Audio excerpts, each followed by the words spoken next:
మీకు అంత చిత్తశుద్ధి ఉన్నప్పుడు ఎందుకు మరి కట్టలే? మీరు ఏకకాలంలో 1,00,000 రూపాయలు రుణమాఫీ చేస్తా అన్నారు. ఎడ చేసిరు అంటున్నా. చేస్తే మేము వచ్చి 6 నెలల తర్వాత వెంటనే రైతు రుణమాఫీ అయింది. 6 నెలల్లో చేసుకున్న అప్పు కాదు కదా రైతులది. ఇవాళ యాసలు ప్రాసలు ఇప్పుడు బాగా మాట్లాడుతున్నారు సార్. మేము 2.5 ఏళ్ళకే మీకు అంత బాధ అవుతుంది. 10 ఏళ్ళు ఏం చేసారో లెక్కలతో సహా చెప్పండి.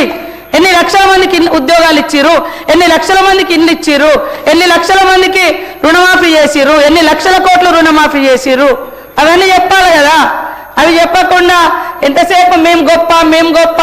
మీరు గొప్ప అయితే మీ సొంత నియోజకవర్గం రైతులే అనేక మంది మీ హయాంలోనే చాలా మంది చనిపోయారు. అదేవిధంగా ఇప్పుడు మీరు చెప్తున్నారు కదా ఇన్ని వేల కోట్ల అప్పు ఉంది మీ నియోజకవర్గంలో అని. మరి ఎందుకు చేసుకోలేకపోయారు అధ్యక్ష? ఫైనాన్స్ మినిస్టర్గా ఉన్నారు, మీ గవర్నమెంటే ఉంటుంది. ఇవాళ కేవలం రాళ్ళేసుడు.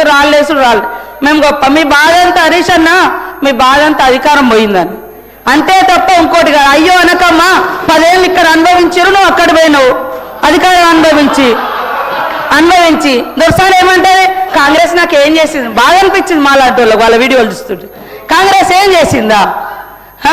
ఇవాళ మాట్లాడడానికైనా మనం చేసింది మనం గొప్పగా చెప్పుకోవాలి. చేసిన దాని మీద కూడా మన్ను పోసుడు గొప్ప కాదు.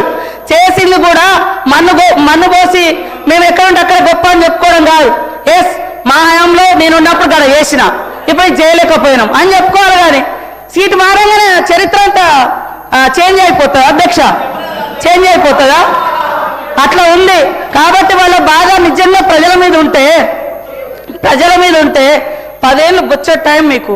మరి ఇవన్నీ మీరు చేసి ఉంటే మేము ఇవ్వాల్సిన పేదరికం ఇంతెందుకుండు, మేము ఇవన్నీ చేస్తామని ఎందుకు ఒప్పుకునే వాళ్ళం? మీరు చేసిన అప్పులన్నీ కూడా ఇవాళ అప్పులకు వడ్డీలు ఇవే సరిపోతున్నాయి. అయినా మేము చేస్తున్నాం. ఇవాళ రాష్ట్రంలో ఉన్న 1.5 కోటి మంది పేదలకు ఇవాళ సన్నబియ్యం ఇస్తుంటే మీరు ఓర్వలేకపోయారు. ఇవాళ మేము ఇందిరమ్మ బీమా జీవిత బీమా పెడితే ఓర్వలేకపోతున్నారు. ఏం ఓర్వలేకపోతున్నారు? బాధ అంటే మీకు బాధ ఉంది తప్ప పేదోడికి ఇల్లొస్తే మీకు సంతోషం లేదా? మీరు రైతురి మీరు ఎన్ని ఇళ్ళు ఇచ్చే 10 ఏళ్లలో ఎన్ని ఇళ్ళు ఇచ్చి చెప్పండి. మేము ఈ 2 ఏళ్లలో ఎన్ని ఇచ్చినో మేము చెప్తాం. మరి చెప్పకుండా కేవలం మట్టి పోసుడు దుమ్ము పోసుడు కాదు. మీరు చేసే చెప్పుకుంటూ మేమేం చేయాలో అది చెప్తే బాగుంటుందని కోరుతా ఉన్నా అధ్యక్ష. అధ్యక్ష, ఇప్పుడు ఆ రోజు మేము బడ్జెట్ ప్రవేశపెట్టినాము, దాని మీద చర్చ జరిగింది.